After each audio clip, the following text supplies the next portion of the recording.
We are going to have a nice chat today with all of you. Hope you enjoy as much as we just enjoy being together and feeling the love and the connection and the relaxation.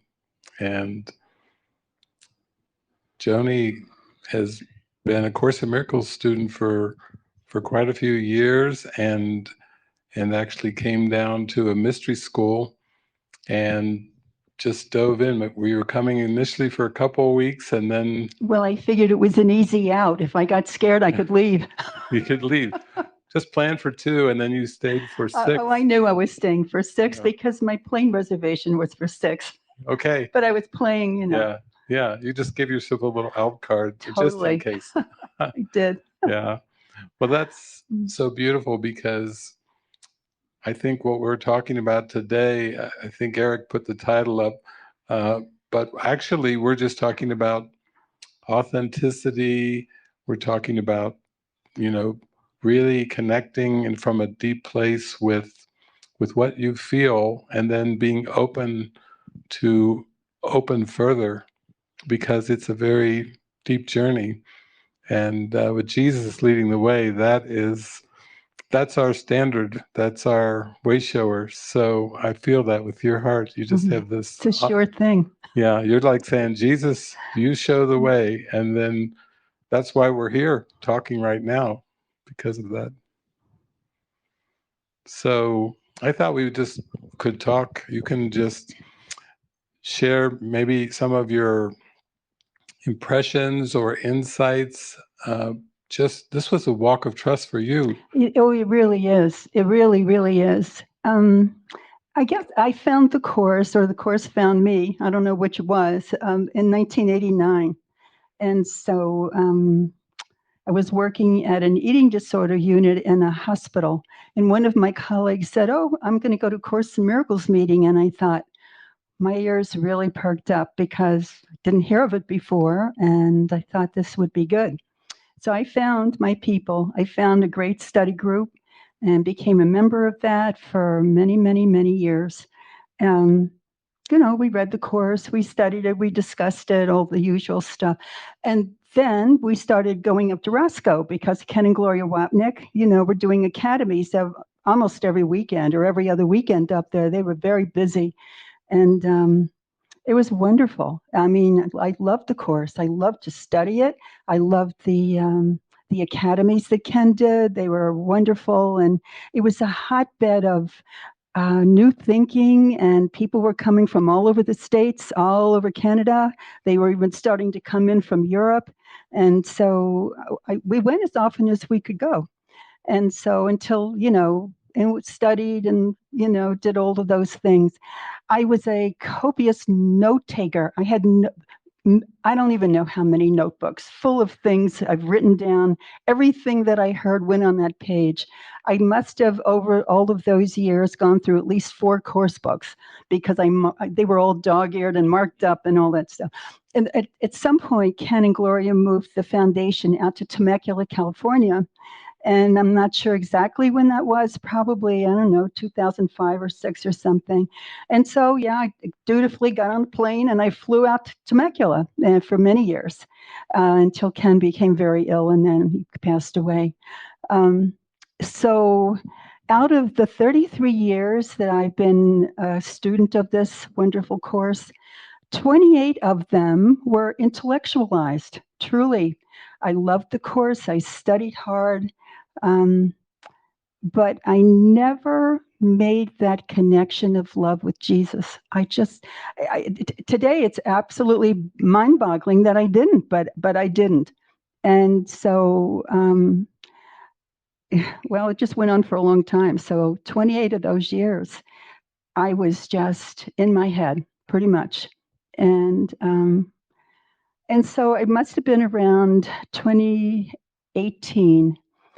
I was looking out at the world, and I liked being a student, but it wasn't really doing all that much for me, to be honest with you. And so I thought to myself, I don't like what I see out there. The world's upside down. All this political insanity was going on. Forest fires were raging. I mean, global warming. I'm looking out there and thinking, oh my Lord, there's got to be more than this. There just has to be. And I think at that point, there was a prayer in my heart, and I just said, please help me out here. I don't know where I'm going, and I really want more, and I know there is, and I don't know how to get there, and I don't know what to do. And I think at that point, I guess if I look at it now, all heaven broke loose, because truly it did. I mean, it started with teeny little prompts and, little ideas. And I guess I started to listen. And two major things happened for me, the greatest of blessings.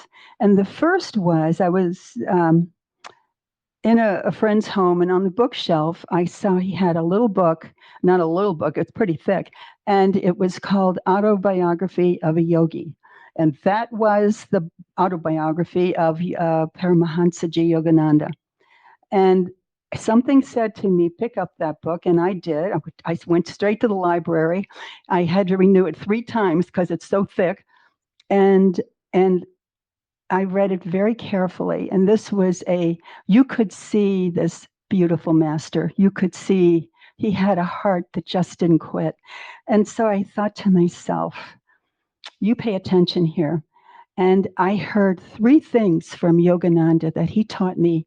And I so love him for this, because I really didn't know how to pray from the heart. I didn't. I just never did. Oh, I prayed all right, but I didn't pray that way, that deep way. And he taught me how to pray from my heart. He taught me what devotion was in that book. And another thing he made very clear in that book, what he said, don't think you're going to get very far if you don't create a relationship with the Creator, with your Father. He said, don't think you're going to get too far. And I really never thought about it quite like that. I mean, fathers, that father was, I don't know, on a throne somewhere with a big, gorgeous gown, or I don't know, but it wasn't, I didn't feel that way initially. So, and the third thing he said was, you must find community. You must. And I thought to myself, well, good luck with that. Here I'm sitting in Rochester. Well, I mean, it's not a huge city after all. And I thought, well, I'll just put it out there. And I looked under Yogananda, and don't you know, 2 miles down the street from me, there was a lovely institute. It was the ACIM Institute, and it was I mean, it just blows my mind when I think about it today. It's basically comprised of Yogananda devotees, Christian mystics, and some course people. I mean, of all the things in the world to run into, can you imagine? So I became part of that community, and now we're rolling into COVID. And so now everybody's locked down. You can't go anywhere. And so they had a Zoom number. So I just put it in my little computer thing, and I started attending all their services and stuff. They didn't know who I was. They didn't even know I was out there, but I was part of their group, and they didn't know it. But anyway, so that got me through the COVID part pretty much. And the second thing, and I think maybe probably more important, that I ran across in my email that Judy Scutch was doing a podcast called Miracle Voices. And so I started to listen. I thought, well, I'm home anyway. I'm not going anywhere. And so the 4th or the 5th guest happened to be somebody named David Hoffmeister. And I listened to that podcast, and I thought, oh my Lord, I think this is what I'm looking for. This is the missing piece. And so the voice said, now I've got a voice. And this little voice is telling me, you better listen to that podcast again. So I did. And then I thought to myself, I'm going to check this out on YouTube. And I did. And of course, there you were, everywhere. And I mean, you could listen for 2 hours, 2.5 hours, 20 minutes. I mean, however much time you had, it was there. And so I started listening a lot.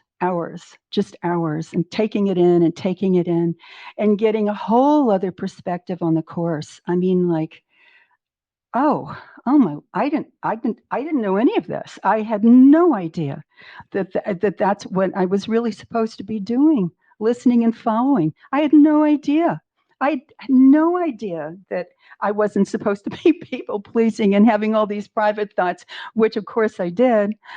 And um, so this went on for quite a time. And maybe you and Francis were having a conversation on one of them.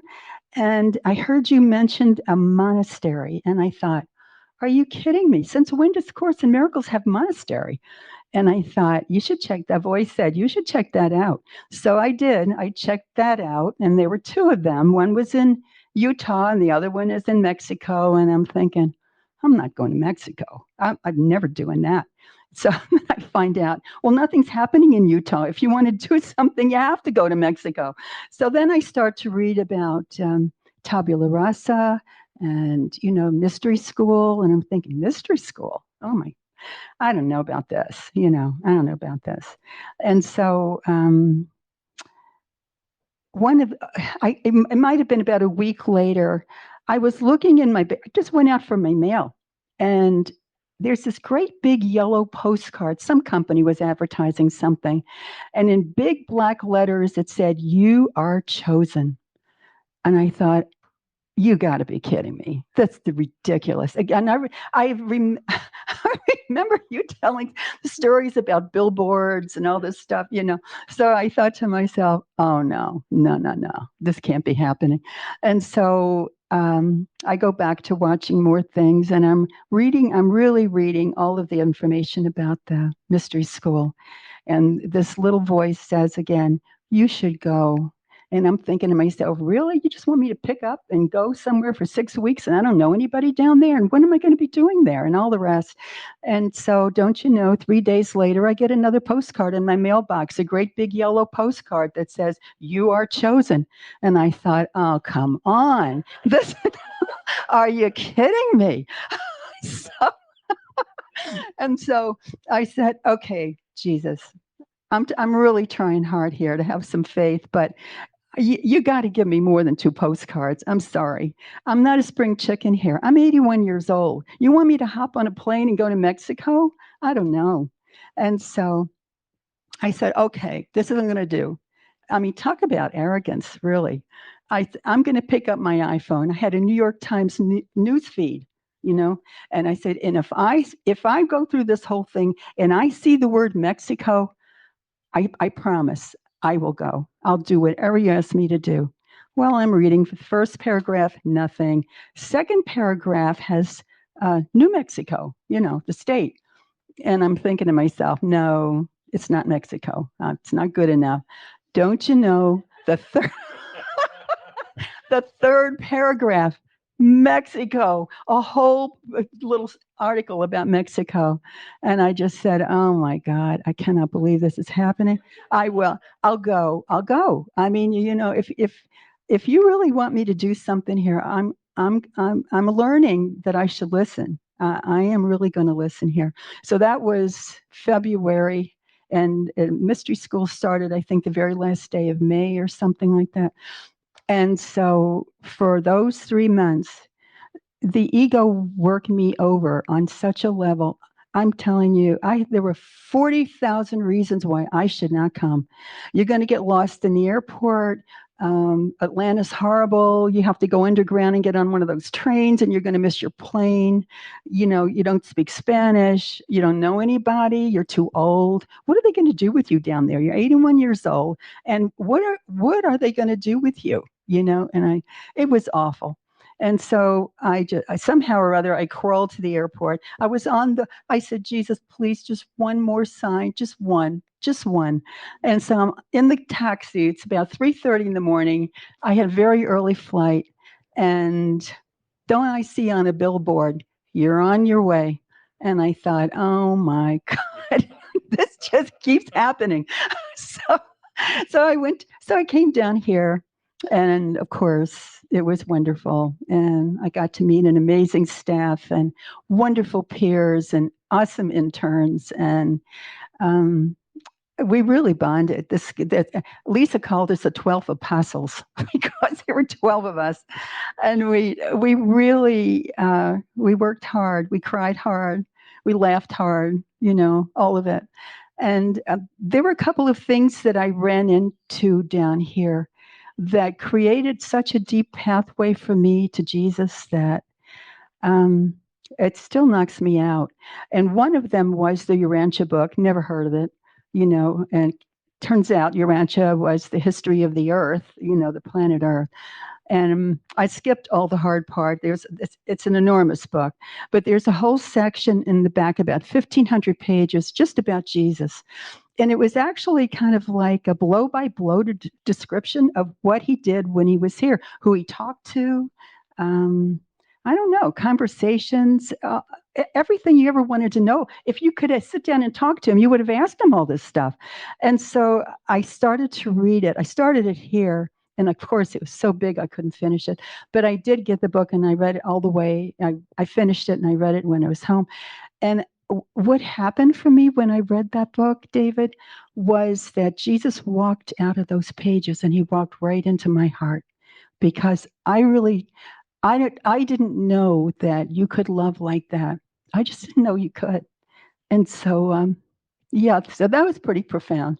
And the other thing was, during one of the lectures, somehow or other, Eric mentioned a Hawaiian practice called Ho'oponopono.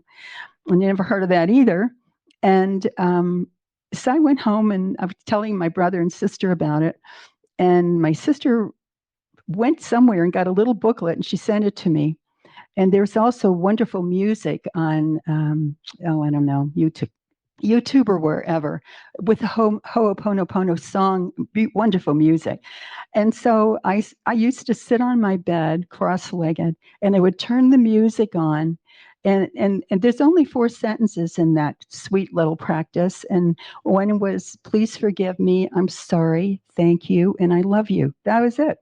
And I would play the music, and I would sit on my bed, and every face in my life flashed in front of me. Every single, from my 5th grade teacher that I didn't like, all the way up to my mom and dad, and my kids and my siblings, and and thinking of all the forgiveness things that I need, all the things I wanted to say to them, all the times I was sorry, all the times that I wish I had done something differently, all the regrets in my life. I mean, my first husband, my ex-husband, I mean, we had a very challenging life together, and a very challenging divorce. And all I could see was him sitting in light. All I could just see was him being that. And so I really, I don't know, that really worked for me somehow or other. So, yeah, and so, I was home, after mystery school, and we all said to each other as we were leaving, how are we going to do this? Oh my God, how are we going to do this by ourselves? We have this enormous, this wonderful support system down here, and how is that going to happen? And in the meantime, right before I left here, my daughter, I knew she was going to have some surgery, some abdominal surgery. And so that was okay. I was going to go home and, be supportive and do all that. Well, we get home, she has the surgery, and the next thing you know, she's got 3rd stage uterine cancer. And I'm sitting there thinking, oh my God, are you kidding me? I remember you saying, don't think that once you say yes, it's going to be easy, because sometimes all hell breaks loose. And I thought, well, this is all hell, And so I kind of stunned. And I made a phone call to Susan. And I said, you're not going to believe this, but this is what happened. She basically took a bucket of cold water and threw it in my face. She said, that's an hallucination, right? And I thought for a second, and I thought, you know what? It is. It really is. And so she said, maybe you'd like to talk to Lisa. And I said, yeah, I think I would. So we had a conversation. And then I said, do you mind would it be okay if I wrote a letter to David? And she said, sure. So the next thing I know, I get a letter from you, very loving and kind. And at the tail end of the letter, maybe you'd like to come down for a couple of days. Maybe, a period of time might be helpful. And then Lisa offered an invitation to come. And then Susan offered an invitation to come. And I thought, 3 strikes and you're out. You should go. I had that voice again. It said, you better go. so, so yeah, I made reservations and took care of all of that business. But this was the thing. After that conversation with all of you, I could really see that this was my daughter's story. It wasn't mine. It really, and so I said to myself, you don't have to be sad or happy or angry or whatever you want to feel. All you have to do, you be the dreamer, stand outside and you watch this. And when she needs you, step in. And that's all you do. This is not your deal. And I didn't. I didn't have one tear. I didn't try to butt in to tell her what to do or anything. Even when she would say, Mom, what do you think I should do? You know what? It's really your decision. This is your boat. You have to drive it. And so, so she went through her process, and I won't go into all of that. But the bottom line out of that whole story was that my daughter ended up with such healing. She was able to write the letter that she'd been wanting to write for 30 years to her father, and she did it. And all of this cancer stuff brought it up, and she was able to do it. And she's standing up. She's standing on her own. She is handling this, and she's doing really well. She's gone holistic. She decided she didn't want to be bothered with any of that stuff, so she's not going to do it. And so I just thought, wow, when you don't stick your finger in there and try and stir the pot, look what can happen. So that's kind of more or less the story. Oh, that's beautiful. I think that's such an insight into how you do have to listen within and you do have to follow. And that's that relationship that Yogananda was talking about, that connection. I don't think there's anything more present that makes you feel more connected than those little prompts. And, you even hearing that little inner voice and bunches of signs and symbols, you can't miss it. Oh, no. Signs and symbols, No. Bright yellow posters. Oh, I mean, it couldn't have been crazier. Billboards. And on the way here this time, it was even crazier because I was still having oh, that's the other thing. I contracted COVID 3 weeks before I was to come here. And I thought, oh no, how's this going to work? And I thought, well, I'll be just one of those people who has, a couple of days of being uncomfortable, and you'll be good. Well, it didn't work like that.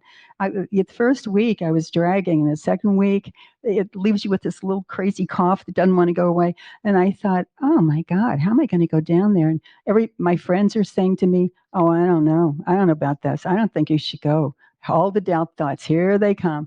My friend said, well, you don't have a doctor down there, and what are you going to do if you don't feel well, and how are you going to handle this, and you still have a cough? And well, I tested negative, so I would never have come if I hadn't. And I called Susan again. And right 2 days, maybe the day before I was supposed to leave, I said, Susan, I am not myself. I said, I'm not that great. I'm just coming out of COVID.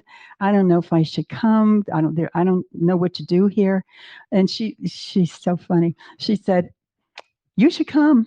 She said, this happens all the time, I mean, talk about just wiping your ego off the map, She said, you should come. And I said, oh, I'll think about it. I said, I'm really not myself. And she said, you have an invitation. And I just said, yeah, I do. I'll come. And that was that. But on the way to the airport, I just was sitting there in my doubt state one more time. And I'm always looking for billboards now, because now seems to be a thing with Jesus, looking around and seeing what's out there. And the first thing I see is a big billboard, and all it says is big G-O with an exclamation point, go. And the second one on the right-hand side of the taxi said liberation. And the third one that I saw said, thank you for choosing. And at that point, I'm crying in the back seat. So at 3:30 in the morning on the way to the airport. It's beautiful, though, because one of the ways that people stay stuck in just, we'll call it an intellectual uh, attempt to grasp spirituality, is writing it off as, well, I can't hear guidance, so I better just stick with the words. And I did a live stream yesterday, which you saw, where I was talking about Judaism and the Torah and the study, always books, and study, and all the dialogue back and forth. And in their own way, they would pray, but probably maybe repetitive prayers using the words again. Yeah. And so when that's all you seem to know, if that's the familiar, and then you follow a prompt to get autobiography of a yogi, you come in contact with an amazing master and says all kinds of things, three of them which just grab your attention like nothing you ever expected. You can see Jesus is like lifting you beyond what you perceived the status quo, we'll call it, even the Course in Miracles status quo, and you had the blessings of a teacher that was very sharp metaphysically, so we want to honor that blessing, and yet those three things stood out. And then coming in contact with the Urantia book, which is, an amazing snapshot. I actually had students back in the 1990s, and I had been to Roscoe myself around the same time, 1990, 1991, spent quite a bit of time there. And I had people, I was kind of transported myself already. So I had people who were there to translate, even from many countries, that would come and find me. And they would, with wide eyes, say, I'm supposed to meet you, or my husband just died. And they would take me out to the little town of Roscoe. Let's go get lunch because I have to talk to you for a few hours. And I just need to be reassured my husband is in a good place, because I've had dreams, but I don't know anyone to talk to about these dreams, or they think I'm crazy. So I had, mostly Jesus had me there in Roscoe to have a bunch of holy encounters with people from all over the world, where I was just used to bring comfort and blessing and this deepening experience. But I see also that this experience of even what you read in the Urantia book, it was part of taking you towards a leaping off point towards a real devoted life. Because once you come in touch with the teachings and the writings of enlightened being, of a master, then something gets activated that before that wasn't activated. It does. It truly gets It does. activated. Yep. And we're not talking about, necessarily the many words, the darshan or the shakti energy or the diksha or anything. It goes by many names, and even Christians could call it a born again experience, where suddenly their heart just expands and they feel Jesus. They feel a connection with God, like a direct connection. But the important thing, I think, is that you're ready. When you're ready, then the symbols appear. Or even hearing me talk about bumpers, stickers, and billboards and everything, it just gives the mind permission to say, oh, that little small still voice, thank you very much. And thank you very much for making it obvious. If my mind is doubting, you are zooming into me with these signs and symbols and this inner voice. And the combination of all that builds your confidence to go beyond, like in Star Trek, beyond, to explore the universe. This is exploring the depths of the mind. It really, really was. And, for a long time, I thought, oh, I've wasted those years, all those 28 years. But I didn't, because I built I didn't, the spirit helped build scaffolding, really. It was empty, but it was scaffolding. And by the time I found all of these teachings and then that filled up the middle. So So the whole thing all worked together in the end. So it wasn't really a waste, it was a long trip. Yeah. I would say. Yeah. It's kind of interesting because sometimes people talk in terms of like being in a career or something. Sometimes the women will say, "Well, I hit something like a glass ceiling. Like I was zooming along in my career, and then this invisible glass ceiling just was like a lid that I didn't expect. It was like, what is this?" But I think even on the spiritual journey, there can seem to be these kind of glass ceilings where the mind kind of slips a bit into I'll call it almost like a resignation or a laziness because it simply doesn't know there's so much more. It it surrounds itself with people and things like a cocoon, and it's kind of like that old Peggy Lee song. Is that all there is? Is that all there is? If that's all there is, then let's keep dancing. It's almost like make the best of it based on what seems to be some kind of a ceiling. And oftentimes with A Course in Miracles, people don't really want to talk about enlightenment, or as Yogananda would call it, self-realization, even though I'd say the Course is packed, absolutely packed with focuses on that. Anyone who's read this section, the immediacy of salvation, be not content with future happiness, Mm-hmm. for it's not your just reward, for you have cause for freedom now.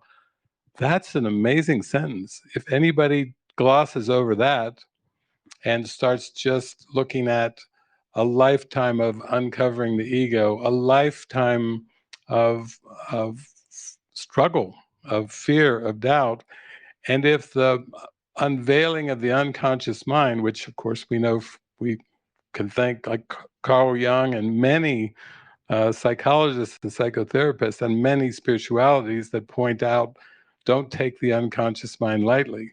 Certainly Ken would say that as well. Don't take it lightly. Absolutely. But the pierce through into what I call divine providence, where you actually feel you're being carried experientially by the signs and symbols, by the presence underneath that, by the guidance. Your testimony right there was peppered with guidance witnesses, just filled with guidance witnesses.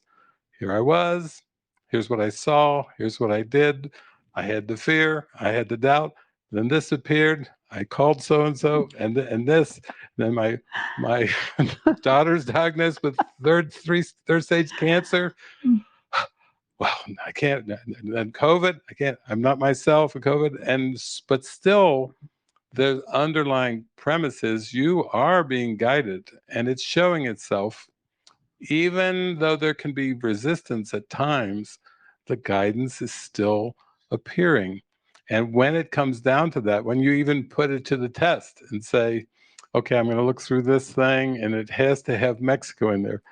New Mexico. No, not New Mexico.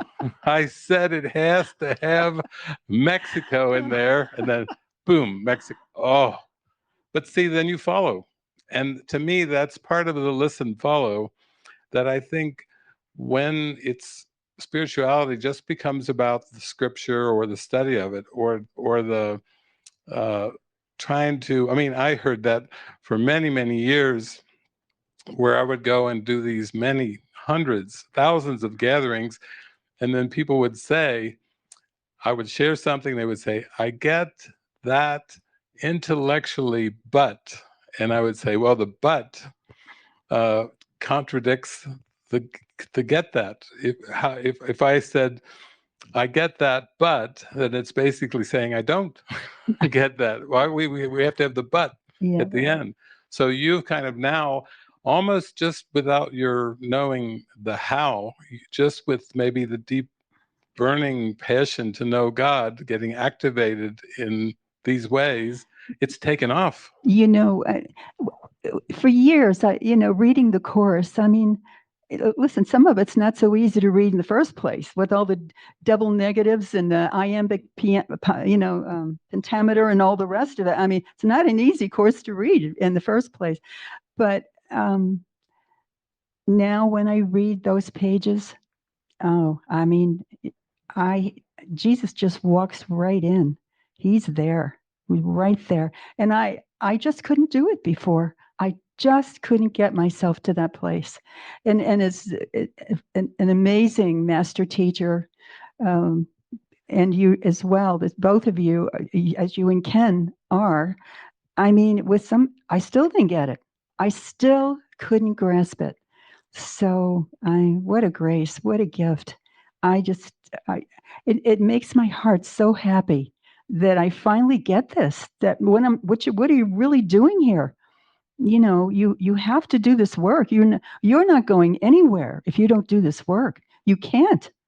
So it's all about the truth, and it's all about asking, for me anyway, who am I? I want to be part of that Christ. I want that. I'm not playing around anymore. I fiddled around for 28 years. I am on a I want to know the truth now. That's it. The end. So Yeah, I think I have met people who have told me that they studied the course for many years or even decades, and they kind of miss that part about this is a course in mind training. I was interested in the masters from the Far East. I was interested in saints and mystics, and having read all their writings and all what they went through and how it was daunting in their experience, and dark nights of the soul and hitting a wall, and after they'd kind of let go of what most people would consider most of the world, then they went down into a hole that was very surprising. They thought it would be peaches and roses, and it was very black, and they wrote about it. So to me, that gave me a context. And then I think, though, I could really see what Jesus was teaching in the Course is the Holy Spirit needs happy learners. The Holy Spirit is the spirit of joy. The Holy Spirit's curriculum is a curriculum of joy. And I knew deep down inside that that was the key. But I think for my experience, like, I actually did not have trouble reading the Course. It was not a difficult book for me at all. There was one time Frances and I, we were in Australia doing a tour along the coast. And at one point, she just got the big smile on her face, and she looked at me and she said, "You know that course back and forth, and it actually isn't difficult for you at all." In fact, I had a friend who I met in Roscoe who came from England, and she was in such a high state of mind with rosy cheeks and bursting with joy. And when we would go around, somebody would say, "Who wrote this course?" And she would go, "I did." And with the biggest sparkle and twinkle in her eye, not a bit of embarrassment, or she was just so elevated that she would say that repeatedly. "I did," with that kind of enthusiasm. "I did." And so, but Frances was smiling at me one day, and she just looked at me in my eye, and she said, "You knew this course before you got here." It's like people are talking about struggling with it so much and the way that it's written and everything, and it's as if you already knew it before you got here. It kind of, or were used, and that's kind of the way my journey went, because prior to going up and meeting Ken and Gloria at Roscoe and going to the academy and so on and so forth, I had 3 revelatory experiences that where I went beyond time and space. I went into direct connection with God, where the whole world disappeared. So prior to my first trip to Roscoe, I had 3 disappearance of the universe, full-blown, non-perceptual, directly into the light experiences. And therefore, I was kind of, actually, I wasn't struggling with the course at all. I initially, when I got it, I used it as an oracle. where I would just pray and open the book and get my guidance that way for about 2.5 years, from like 1986 through maybe 1988 or so. And then the voice was loud and clear, like it was for Helen. That's an advantage on the spiritual I journey would say. when you can hear it that clear, because it's not just like with Helen, it was like, what I said was this, what you wrote was that. Now go back and don't change don't change the words. It was Jesus working so closely with a very good scribe, but basically there was so much fear and resistance. It was like, what I said was this, what you wrote was that, go back and do this right. And of course she called it insistent, like sometimes tried to put the pen down and refused to write, and or tried to lose the course, leave it in taxi cabs in New York City, and then it came back to her. I tried everything, she said. I couldn't get rid of the damn thing. She was not thrilled with the assignment. For me, it was like, it was so came to me, and through those revelatory experiences, that what happened preceding me to going to Roscoe for the first time. And I have dear friends in Rochester and parts of New York, all over really the world. But actually, I remember I was so into listen and follow at that point that it was, I think it was like 1990, and it was the winter time. And I actually was just wake up, do my course lesson, pray, listen, follow, use my oracle. And actually Jesus was actually guiding me by that time very specifically. So I remember thinking, yeah, I think it'd be nice to go to Roscoe. And I had a very beat up little car. I was living very simply, and I was following the guidance. I had left 10 years of university, and I'd left jobs behind. I'd undone from so many things. I was kind of really rapidly in that way. And then with these mystical experiences, I was confident and fired up. I was like swallowed up in the Lord at this point, before I go to Roscoe. So I'm thinking it would be nice to go to Roscoe, but I thought, this car, I don't even know if it'll make it to Roscoe, actually. It's a pretty good drive from Cincinnati to the Catskill Mountains. It sure is. Yeah. So I thought, that's a pretty good trip to the East Coast. And so Jesus said, well, this morning I want you to go to a yard sale. I said, okay.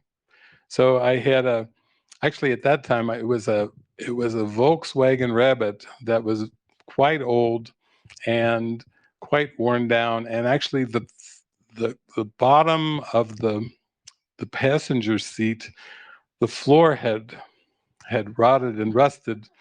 And my dad sometimes would hop in the car and he'd say, what is this, the Flintstones? Like, he said, I could see the ground outside. This was a pretty bad car. And I'm thinking, I don't even know if I could take that car. So I go to the yard sale, and I'm in my car, and on the way to the yard sale, it's only like 10 minutes away from my house, I was going, pss, pss, pss, it's sputtering.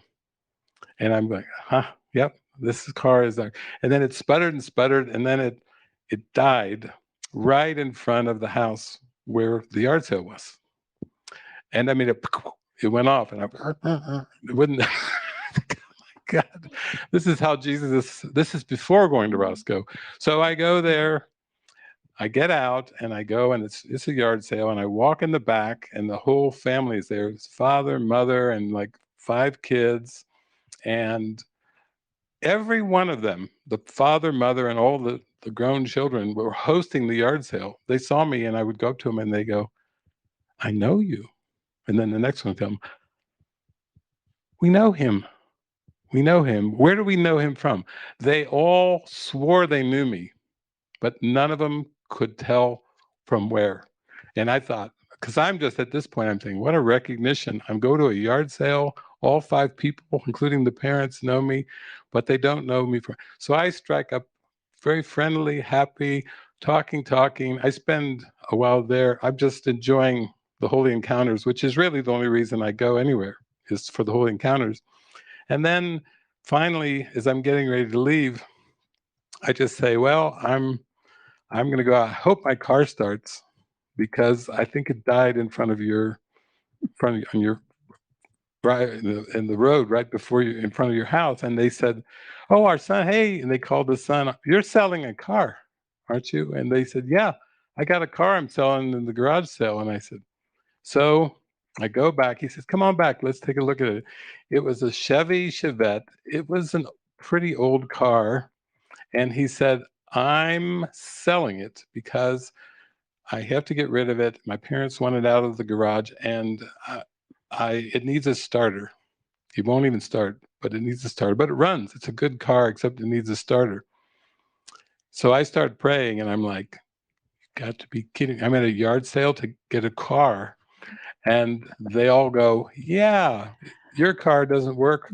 So the family got behind me, and they pushed me down the street in my little Volkswagen Rabbit that would not run. The family pushed me down the street to a mechanic.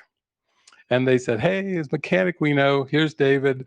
His car won't start, but we have another car we're going to sell him for $100. And it needs a starter. So we'll go back and we'll push that car too here. And told the mechanic, I said, yeah, if you want to keep the Rabbit, you can keep the Rabbit, but I need a car that I can drive. So they put a new starter in the $100 garage sale car that I got at the yard sale from the son. And I went, now I'm ready to go to Roscoe. I got in the car and I just drove straight through. I think it was like over 14 hours. And it was snowing and ice was forming on the car. It was an old car, but it ran better than and that's how I got to Roscoe the first time, with lots of holy encounters when I got there, because there were very devoted Course in Miracles, amazing people. And my friend Dorothy, who she said, I wrote the book. She was in that state of mind, she, who wrote it? I did. She would say with confidence, because she saw it was just a reflection of her mind. So that began for me on a very experiential road to the Course. And then you and I have watched over the years, there was the copyright controversy. There was at one point, as I'm just happily traveling around, I think there was 7 concurrent different lawsuits going on at the same time, and people would ask me all about that. Crazy. Whose side, who's the right side? And I would say, what book are you reading? Who's the right side? What book are you reading? Where does it say take sides in the Course in Miracles in all of the pages? Or I would travel around and wars would even break out. I would be out doing so many gatherings, and I would just go from house to house, place to place, doing thousands and thousands of in bookstores, basements, barbecues, backyards, teaching what I would learn, letting myself be used to let Jesus speak through me as a conduit, teach what I would learn so my mind could be free. And then sometimes the war would break out, and Jesus would have me go to like a store where they sell TVs, and he'd have me walk through the store to pick up just enough information about the war that I didn't even know was happening, so that when I went to give the talk, it would be relevant. Jesus always wants to keep it relevant use of symbols. Don't put your head in the sand and pretend it's not there. Just let me scoop it up, like scoop up. And then it would be used very humorously. Or I would go down to Mexico, and one time I think I was in Monterrey, Mexico, and I noticed the people were so angry, even more angry and agitated than they usually are. And I said, what's going on? And they said, we are angry at our presidents. And I said, what do you mean your presidents? We're angry at your president, and we're angry at our president. We're furious, political, One time I went Francis and I landed in Sweden, rural Sweden, and we got there about a day late. And the retreat had started the night before because we had some travel delays. And when we got there, we were with this group in southern Sweden. And when we first got there, I could just see people were really angry. This was like an angry mob at a Course in Miracles retreat.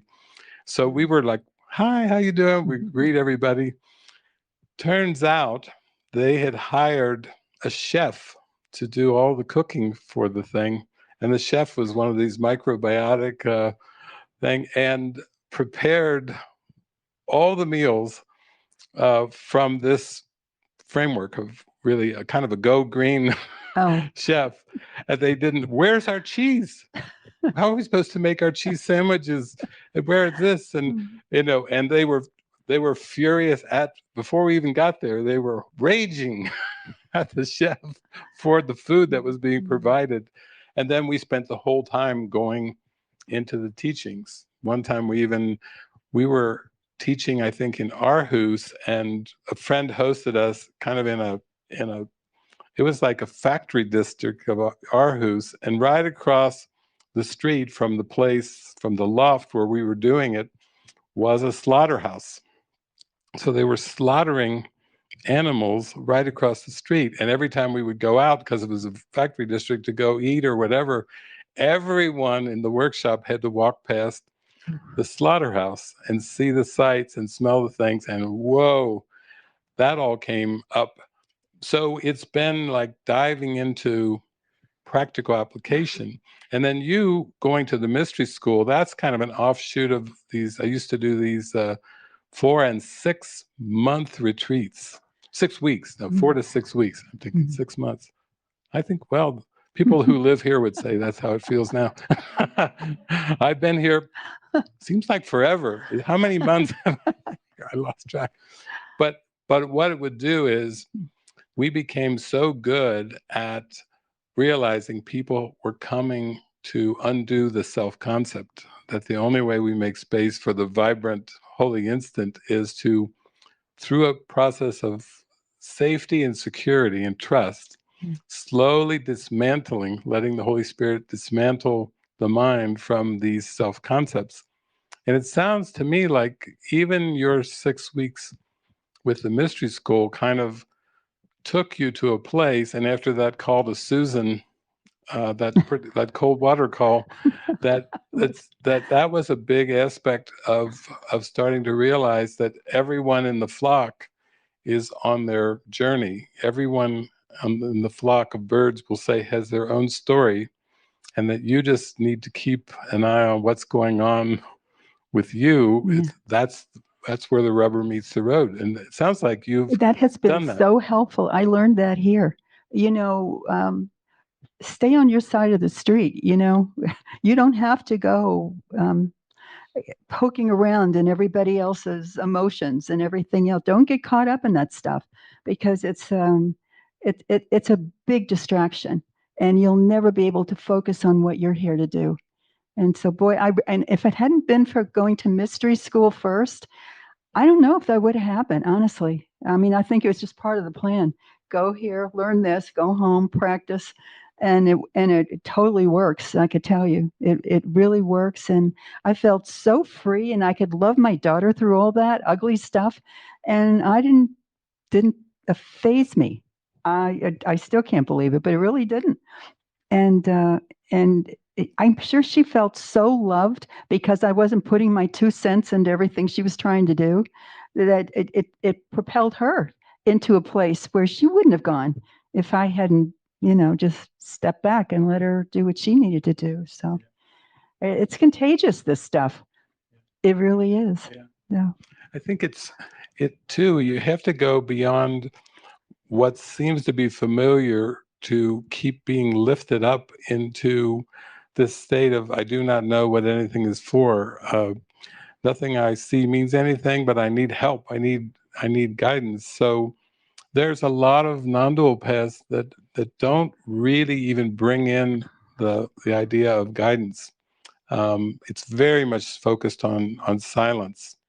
meditation, and Jesus addresses these things in the I need do nothing section, long periods of meditation, contemplation, fighting against sin. Your way will be different. A holy relationship is given you as a means of saving time. You are not making use of this course if you do not use what was made for you, and it's basically saying this is made for you. This is no accident. It goes back to what Yogananda was saying about find a community.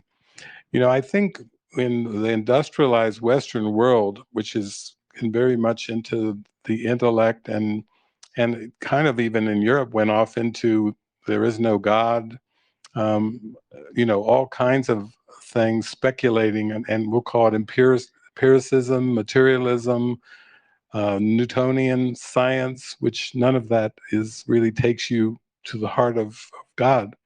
It's actually a defense against God.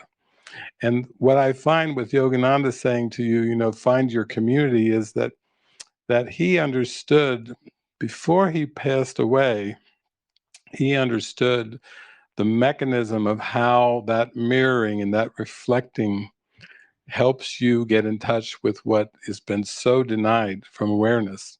And it becomes so denied that the mind comes up with intellectual schemes and concepts, thinks it's actually awakening, when in fact, to quote Paul Simon, in fact, it's slip sliding away. The nearer your destination, the more you're slip sliding away. It's actually a pretty ingenious plan by the ego to get so caught up in the concepts that even bantering around the concepts, and that's what Judaism was doing, a lot of bantering of the Torah. Yeah, but you see that in the Urantia book. Yeah. It really gets into that big time. It's in. Yeah. But you've experienced it with A Course in Miracles, and many times people will tell me, they say, I had to finally, I was addicted to Facebook, but the worst thing was the Course in Miracle groups and the debating and the constant bantering and people getting smashed for the first time here. Hi, what a beautiful day this is. No, God didn't create this day. Boom, just coming in for the first time. Wham, bam, bam, bam.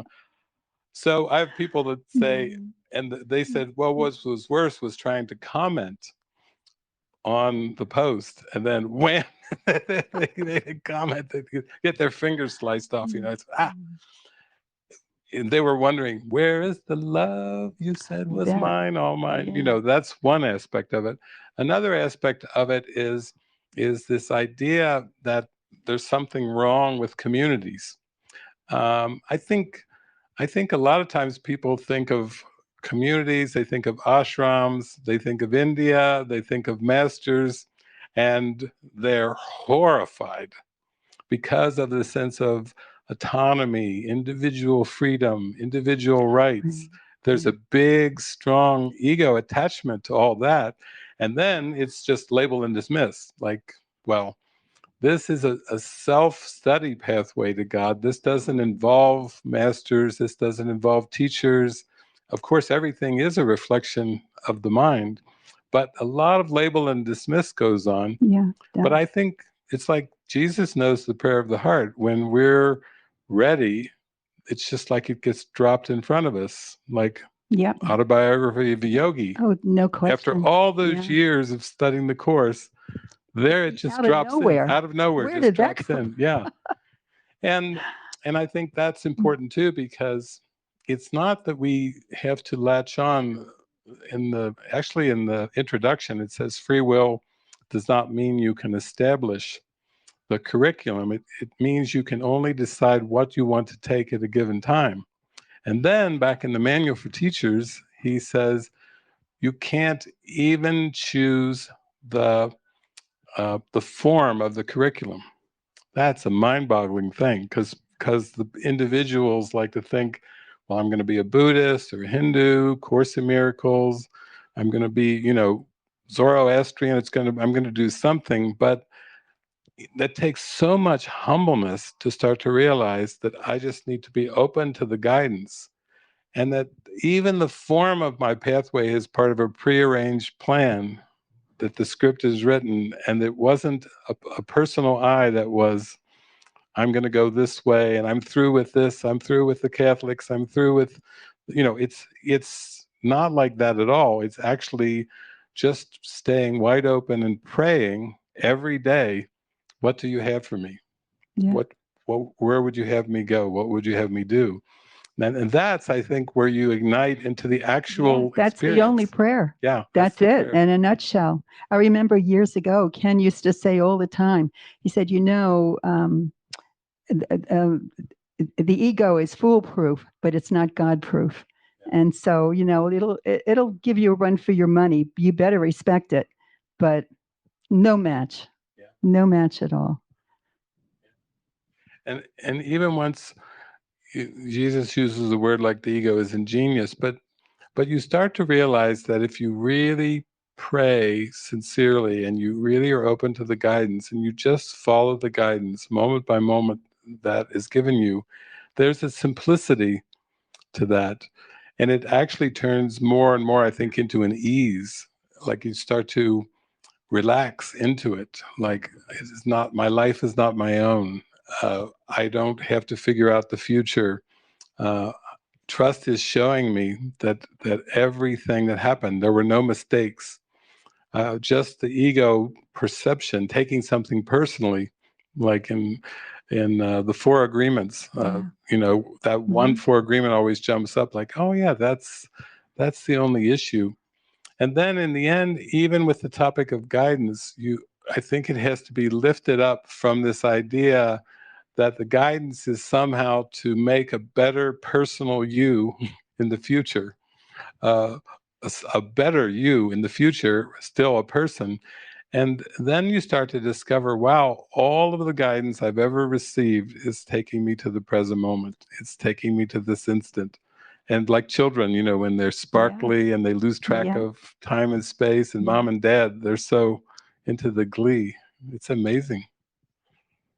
Yeah, one of the things I just found in my prayer life, lots of times in meditation and stuff, I would always end up in a puddle, just crying and crying and crying. And my big prayer is, and I think it's time, maybe shifting an inch or so. I want to laugh more. I don't want to be. I mean, I guess when you really love Jesus, you love him with your whole heart, and there are a lot of tears that go along with that. But I think I'm ready to laugh more. I'm kind of done with the tears. I want to. I read, I think it was in the Disappearance of the Universe, and either Persa or Arta, one of them said, "Well, Jesus really loves to laugh. I mean, he really loves a good laugh and a great joke, and he is very irreverent. So don't get all caught up in yourself, So don't get political with your humor. Yeah, don't think you know anything. So yeah, I think from all the years of working with the course since 1986 and the 31 years of travel, what that did for me was help me just to get merge into the guidance. That's where you start to really feel in your heart, my mind holds only what I think with God, where you're not having the critic's voice chirping away, where you're not having this opposing influence just trying to always exert itself. Jesus says the ego speaks first, but it fades, in the joy. Perfect love casts out fear, and Jesus is perfect love. So the fear, it just disappears. And then it's delightful. Then it's like that's part of the happy dream that is the step back to eternity. But I always feel like little by little, as we go into this deeper and deeper, that it's just such a surrender that you just get better and better at not taking anything personally, no matter what it is that you're experiencing. And that's because your perceptions shifts so much. You're not reading any meaning into things, and you feel more and more like the dreamer of the dream, where you just you were reminded of, watch, have a good laugh, let's have a good laugh together, yeah, another. And it turns into a comedy show. I mean, even when I have little meetings here, I'll start into something, start laughing, and then just ding, get a message that's even more funny, and then I share it, and we all burst into laughter. It does. seems like that's the fruits of the Spirit is the laughter. Hallelujah for the laughter. Oh, yeah. That's for sure. Yeah, it's for sure. Yeah, this has been quite a trip. Boy, you couldn't have told me that after dragging along for 28 years, that in the next 5 years, my whole life would be so different and I would feel so differently and be capable of loving in a way that I never thought I could. And even with my kids, my children came from my first marriage, and there was just a lot of unhappiness, and my kids really took a beating, and I had a rough relationship with my daughter. It was just really hard, and a lot of things happened that I didn't know anything about, and that was part of the problem. But that didn't help out the situation. And when I see the healing that's gone on between my daughter and myself, it blows me out of the water. I mean, I've been working on it for a long time, but this has just put a rocket on it somehow or other. I don't see her as a daughter anymore at all. It's crazy. The role went away. I see her as a woman, somebody who's got her own mind and her own thoughts and her own journey, and it's not mine at all. And the same with my son. They have their life, I have mine, and it kind of works out better that way. You are demonstrating the release from enmeshment, the release from codependency, Yeah, the release from specialness, let's just call it yeah, specialness, that we yeah, came here and the ego set up quite a world with these family relationships and even the languages we speak and the countries we're in, and tried to take something very specific and have our mind get riveted as if we're it. And then the great insights come. It reminds me of Jesus, teaching, who is my father, mother, sister, brother? oh, He yeah. that does the will of our Father in heaven is father, mother, sister, brother. In the Urantia book, it even says that Mary was Oh, yeah. I was was coming surprised about forward, that. Oh, and my yeah, goodness. that throws even a deeper Yeah, context into the does, whole thing. does. Or like when Jesus was arrested, and the authorities were taking him, and they were going to take a take the just beat him, just beat that body of Jesus, and uh, the apostle had followed along to come close. I think maybe it was Peter to come close, maybe to go in, and then got into the same room where Jesus was, and they were ready to beat him. And Jesus just turns over to his beloved apostle and just nods. You can leave now, knowing how intense it would be for the apostle to I think it watch, was John. or maybe John. It was Yeah, John, yeah. yeah, So, but those little nuances yeah, show the love and the sense of everything being taken. Even little scenes like that, you get a perspective of it's all about the love, and how the Spirit never gives us anything more than we can handle, because we're meant to grow in faith and expand in trust and not, be feeling like we're thrown back. yeah. We're to move forward, opening up. So I had the same appreciation.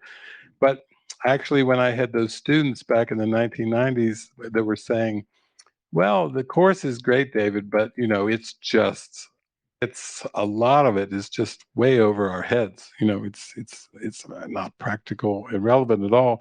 So I said, well, let me go dig around. I found the Urantia book. I found the last teaching on the life and teachings of Jesus. So I made a book for my students called the Fish Book, and it had like a salmon cover and just a fish on the front, and it had teachings from A Course in Miracles and all the many parables, sermons, everything from the Urantia book, all into one teaching device. So there was only 4 copies printed. It was this Is that thick. the Teachings of Jesus book? Is that? This was with early students. Oh, It oh, was oh, it oh. was literally, I had the last section of the Urantia in with course teachings that I pulled to bring the metaphysics together with the examples, because in the course there's it just Jesus makes one reference to the prodigal son story, but not even going into detail. It's not a book of parables. Yeah. It's a book of fantastic metaphysics. And I think for me too, it's transfer of training. I know, like with Ken and Gloria, and like with many people, the temptations for lawsuits, the temptations to take a side, to take a stand, to, as he would say, be normal. But when you go into the depth of the teaching, in my defenselessness, my safety lies. If somebody smites you on one cheek, turn the other cheek. If I defend myself, I am attacked. If you really go deep enough, you go into mysticism, and you go into mastery. And that mastery is not going to look like normal. I always, when people say, or should we be normal? I say, well, actually, look at Jesus. That if you read the Urantia book, that's the least normal human life ever in the history of human life.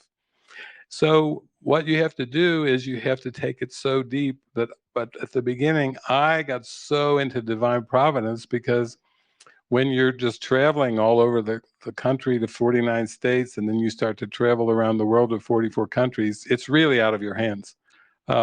You cannot bring the truth into the illusion. You cannot. You have to rely on guidance for everything. You have to rely on guidance to take care of absolutely everything. And that's what Jesus told me at the beginning. He said, if you'll do miracles with me and let me speak through you, I will handle everything of time and space. Everything? Food, lodging, travel, who I'm to meet, where I'm to go. You mean you will orchestrate absolutely everything? He said, yeah, I'll handle everything that doesn't matter if you stay focused on what does matter. And that's what took me into mysticism from the beginning.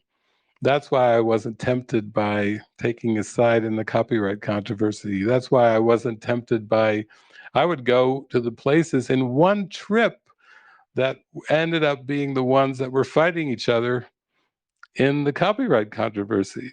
I was I was visiting all of them. And that's why when they said, which side are you on? I'm like, what book are you reading? Because on one trip, I went one trip in 1991. I went out Southwest, Circle of Atonement. Robert, he was married to Susan way back in 1991. And I went off, and I went up the coast, and I'm going up California, and people are saying, well, if you go to San Francisco, just make sure you avoid, the California Miracle Center. And I said, why should I avoid them? And they said, they started a church. It's terrible. And the ministers are gay and bisexual, and they said, please don't go. Guess where I went? Of course, straight there. And then as I was up there, I was going down, and I came to Wisconsin, and they had a place called Wisconsin Dells, and they said, oh, whatever you do, do not go there. But I was guided by Jesus to go right there. So when the copyright controversies come out, and there were 7 different lawsuits going, these were the lawsuits of all of my friends. And when I would go online, people would say, please do a teaching to teach. There was a big online, online forum going on.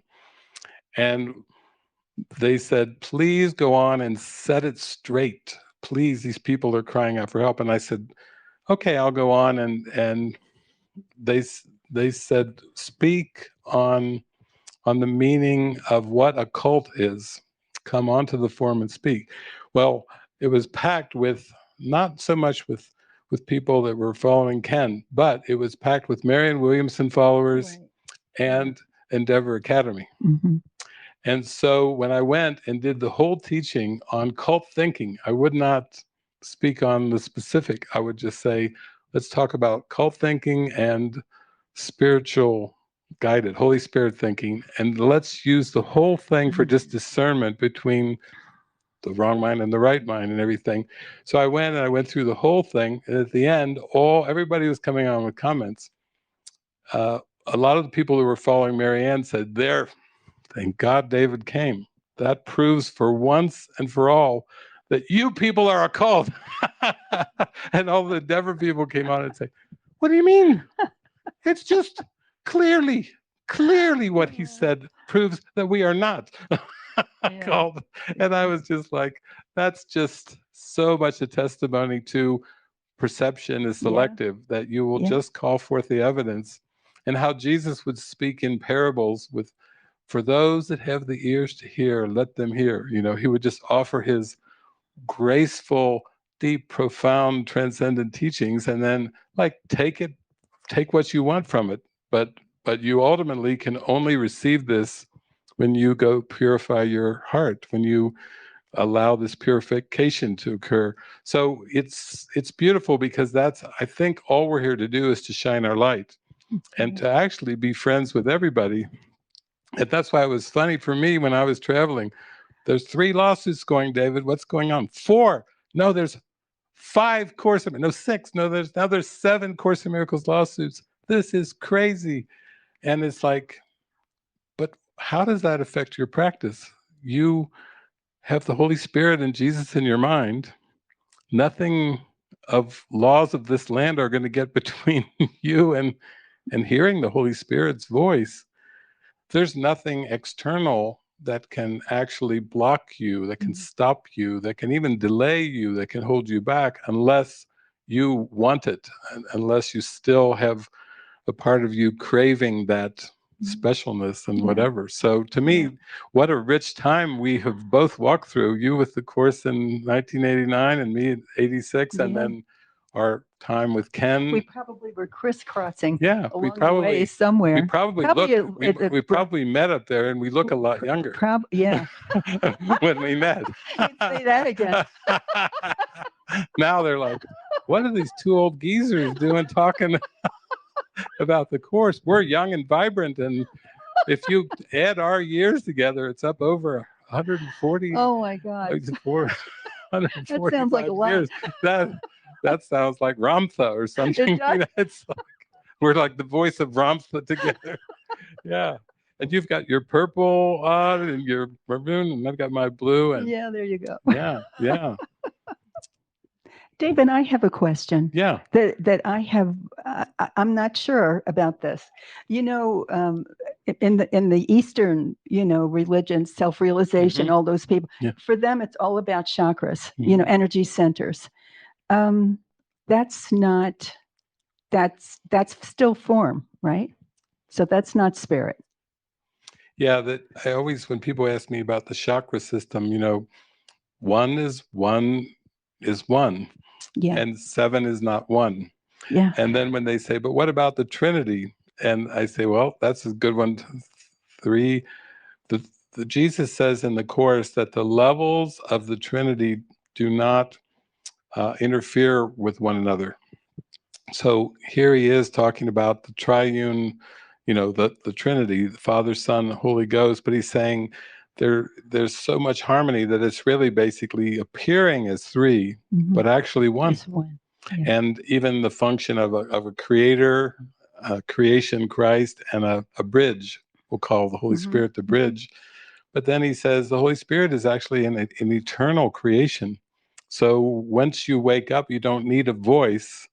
The voice was just part of you believing you were in a far country of time, space, and needed help, needed guidance.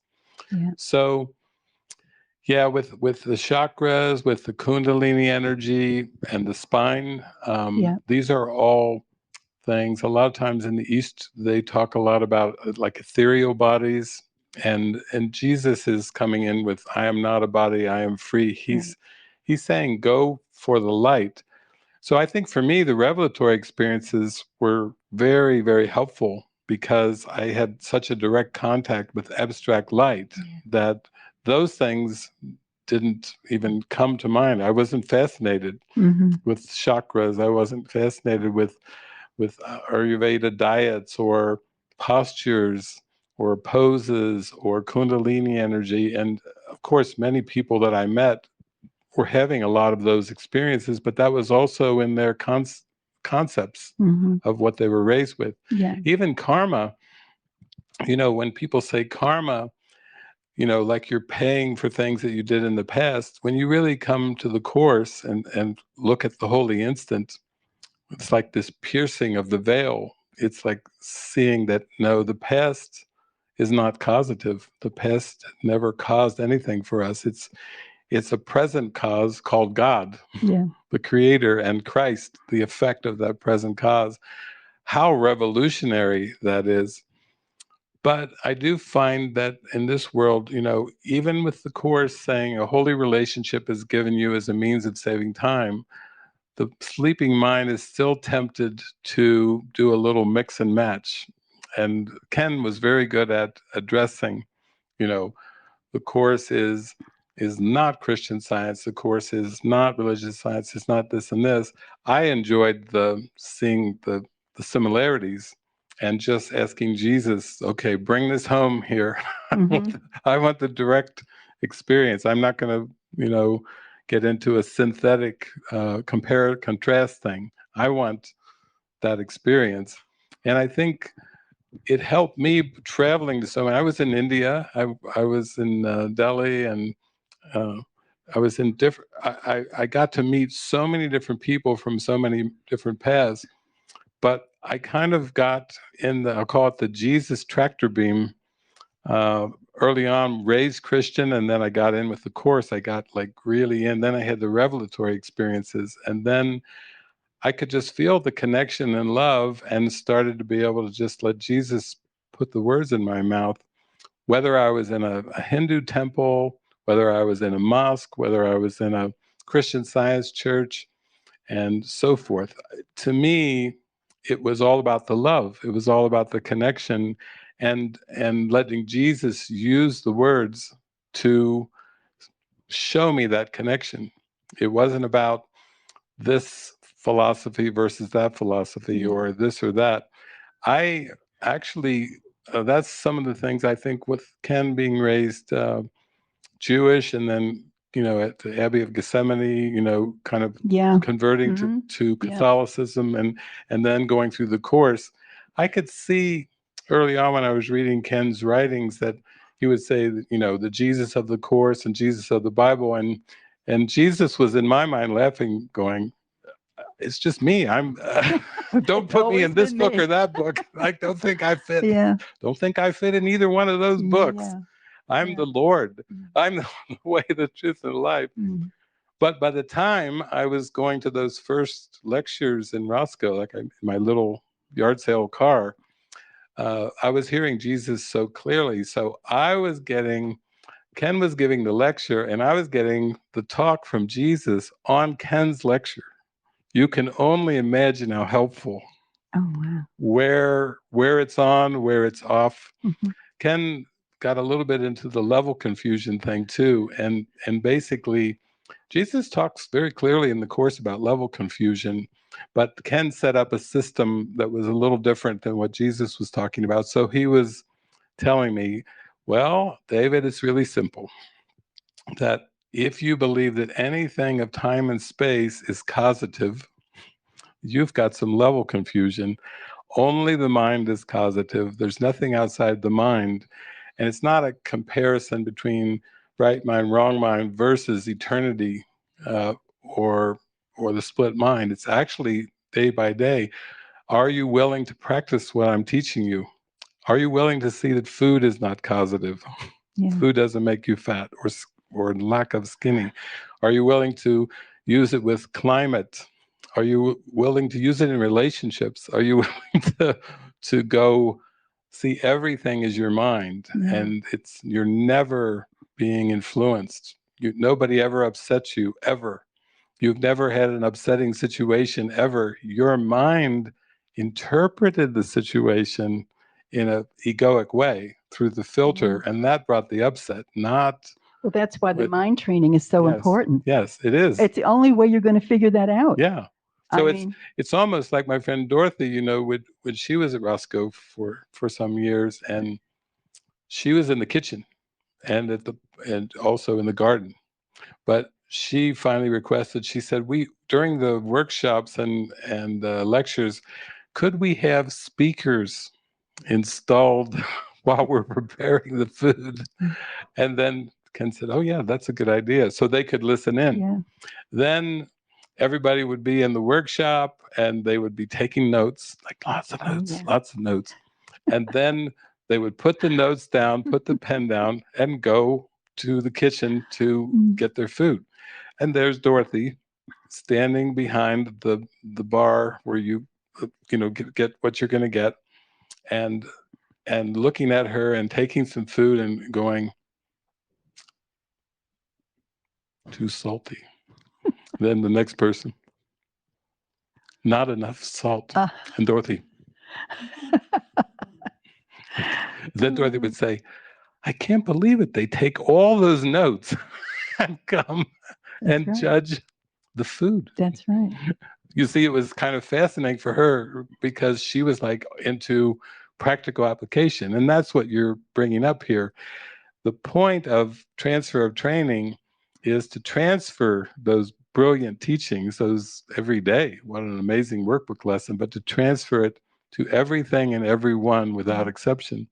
So it's so great, you're here, you say you're 81, but you're just in a twinkly, your eyes are twinkling. You're like a child who's just been given the keys. I do feel like I'm waking up. Yeah, you've now got the keys to transfer of training, which is so amazing, because then you get more and more feeling like everything's telepathic. You start to see things more like a mind that's like, does this thought feel good? No, it must not be real. Versus being a person. The biggest trap I find in this world is that there's a steadfast belief that you can bring the truth into illusions. And that's one thing that was so great with Ken over and over, the metaphysics. No, you have to bring the illusions to truth. But when you start to do it experientially, it gets kind of interesting. It gets really activated because you start to realize, wow, so all this time I was thinking of myself as a person in the world. And now this starts to loosen. I start to have these signs and symbols showing up. I start to have these deep prayers, these deep meditations, where I start to realize that you can't really spiritualize matter. It's like Mary Baker Eddy was teaching. Yeah. There's no mind in matter. There's no life, truth, substance, intelligence in matter.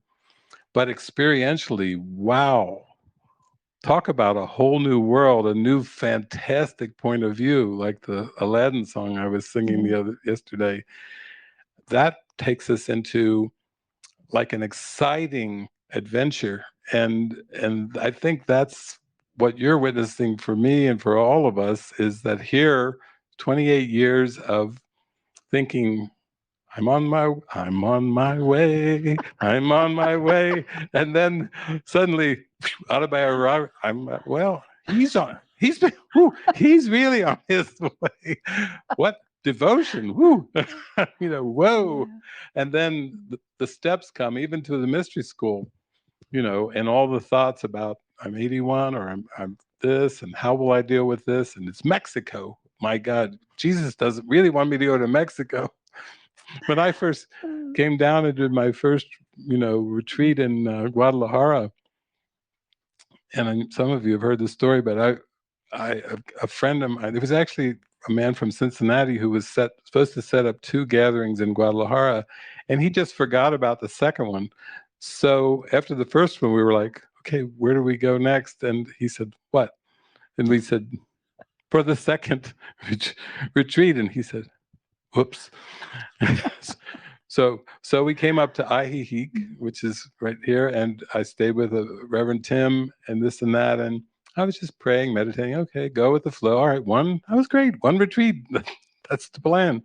So I'm here, and then right before I was leaving, there was a big real estate book that was there in his house, Reverend Tim's house, and Francis and my friend Suzanne were there, and Suzanne and Francis have been with me for years. Suzanne just said, please don't let David see this book. my God, if he sees this book, we could end up in Mexico. She was raised Mormon and United States, the same kind of feeling like Mexico. So I saw the book, I opened it up, and this was the house. And I said, can we get in to see it on the way to the airport? And thus, again, Jesus's plan, dropping things in, totally unexpected. And, eventually, yeah, we it kind of, it works well down here. But also, I think it's the perception of time, coming down here, mañana, Yeah, and it's a different perception of time, which is just proving Einstein had it right with his relativity and the things I showed that Saturday. This is like an experiential training ground for the mind. And I always say, I joke now, I say, well, when you really get like 90% through your mind training, and the last 10, the ego is going to take a stand like the Alamo, like you're not going all the way with this. I'll get you in the end. Then Jesus counters with, I'll send him to Mexico. And then you come and you go, holy moly. Nothing, you can't count on anything of the world. And Jesus is like, good. You're getting it. You're getting there. You're getting there. Yeah. Yeah. So it's a great, joyful adventure. And I just want to thank you for coming on to do this, because we're just doing this for the whole universe, It's just fun. It's just fun. Yeah. I knew we would just have fun today. I know. We did this much preparation. None. Zero. I was wondering about that. That's our 145 years of experience, Yeah, right. and zero preparation. The over the hill gang. That's the over the hill gang. Let's get the geezers out there and have some fun. So I guess, yeah. Can you say anything about Kundalini or energy in general? Well, okay. I have a friend who is a mystic and is very ill. How do I reconcile this? And then how do we release the illusion of separations? Okay, we've released the separation through mind training. As far as your friend who's a mystic who's ill, follow Joni's advice that she did for herself with her daughter. It's your mystic's story.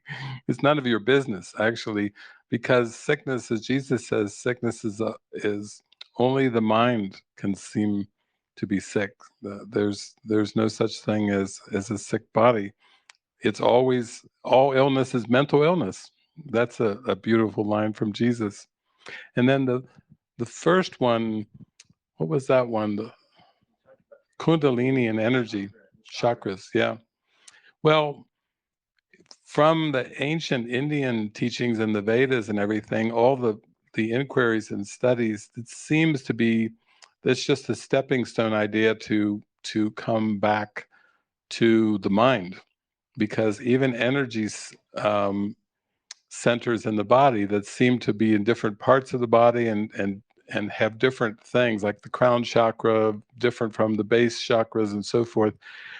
But these are all stepping stone ideas. Yogananda was quite aware of those, very well aware. And I've had people that even studied and followed Yogananda saying he still seemed to believe that the creator had something to do with the world, creating the world. And again, that's just stepping stone ideas to, if you really go with Jesus, this is the way, the truth, and the life, and it just takes you beyond the concepts into a direct experience. And it also takes you into the Beatitudes. Weren't they lovely, those Beatitudes in the Bible that everyone's been saying, those sound wonderful. My gosh, I would love to have attitudes like that. And Jesus is like, yeah, those are your natural attitudes. Those are your being attitudes, or like Abraham Maslow reached the top of self-actualization and the B values. This same thing that Jesus was talking about. But what we could say is that all energy, whether it's Kundalini energy in the spine, whether it's energies in the 7 chakras, whether it's vortexes and energy in different locations. They talk about vortexes of energy in Sedona and different parts.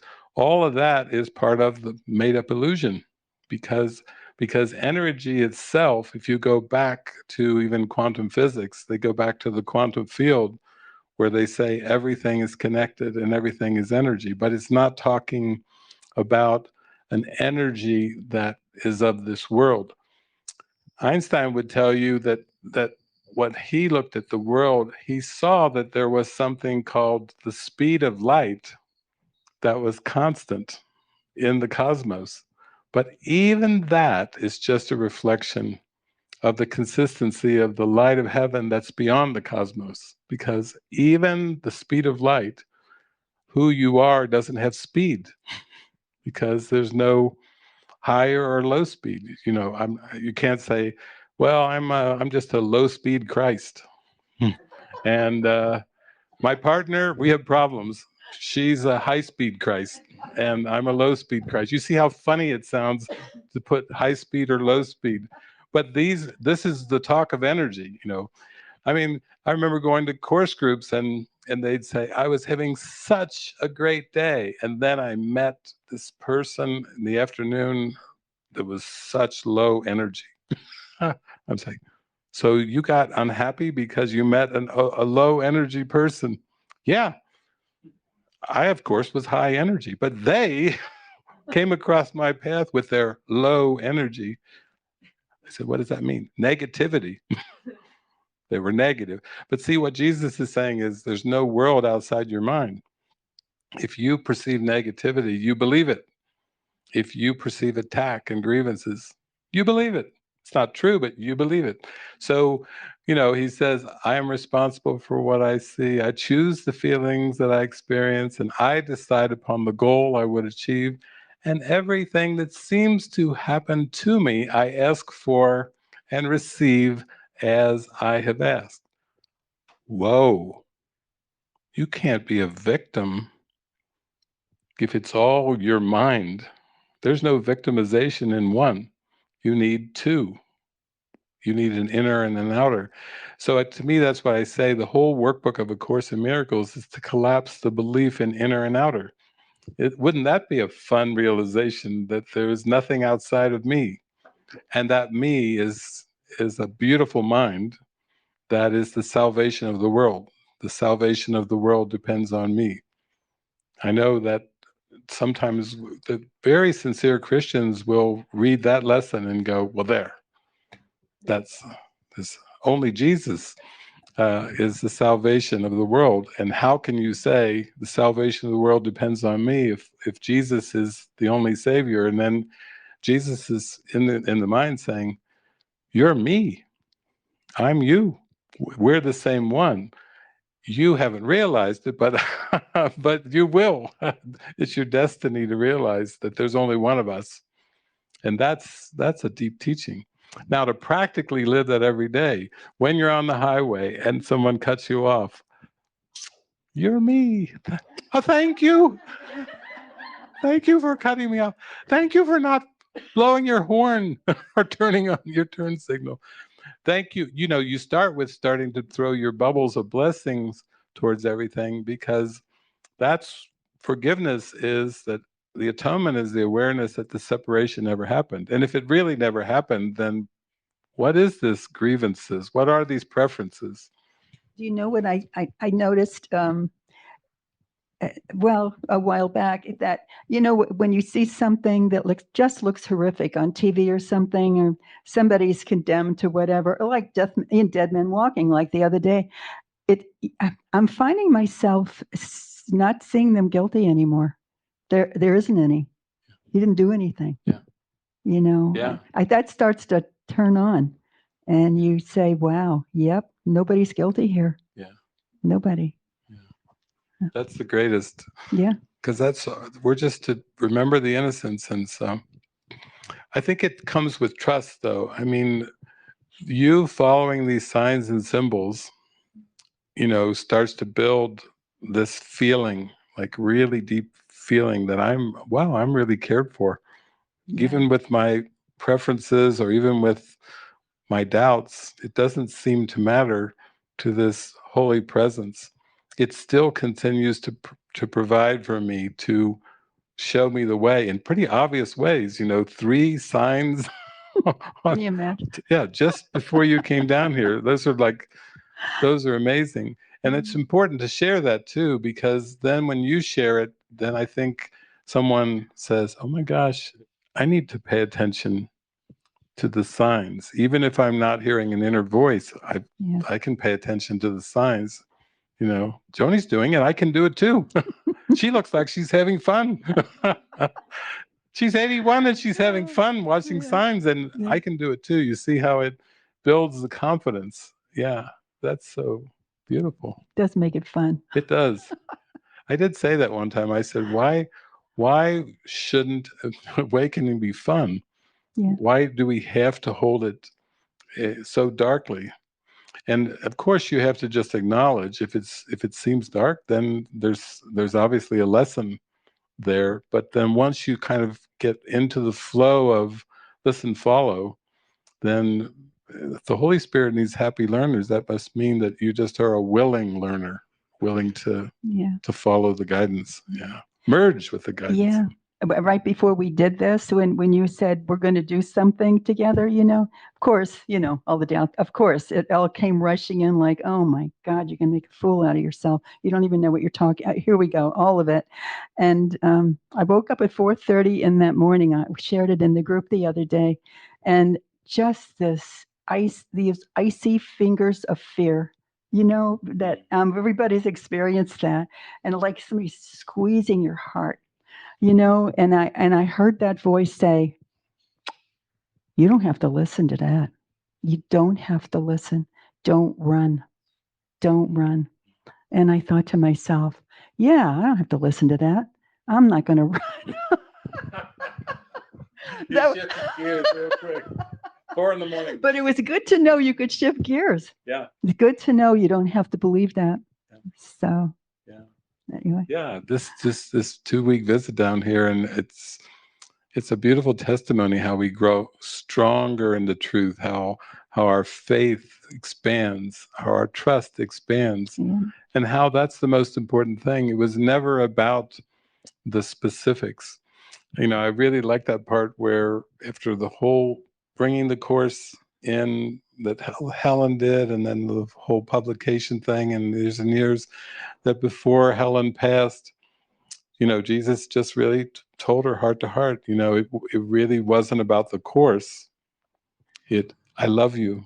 And it's like, oh my gosh, that puts everything into perspective, even our collaborations and everything that we seem to do together to shine our light. It's all a big I love you. And that in the end is the one thing that has the meaning. That is the meaning. That's huge. Yeah. Yeah. And you do feel that love. Yeah. You really, really do. Yeah. Just want more all the time. Yeah, I know. You have tears of love and joy rolling down your cheeks and like uncontainable feeling. That's right. Yeah.